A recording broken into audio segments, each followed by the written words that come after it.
করবে তুমি? তো পেস্ট হবে। আচ্ছা, এটা পেস্ট করে নিয়ে শেষে এটা অ্যাড করবে? আচ্ছা, দেখে নিচ্ছ কি সুন্দর, তাহলে ভাবতে পারছো কিরকম হবে।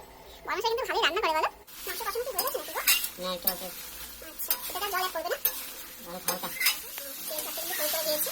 কি হয়ে গেছে নাকি কষানো? এটা আর কি অ্যাড করবে? গরম মশলা। আচ্ছা, এটা কিন্তু আমাদের গরম মশলার পেস্টটা বানালো সেটা অ্যাড করে দিচ্ছি। আর এটা কিন্তু একদম দিলে হয়, এটা কিন্তু আমাদের গোটা একদম শুকনো গরম মশলা বাড়িতে বানিয়ে নিই।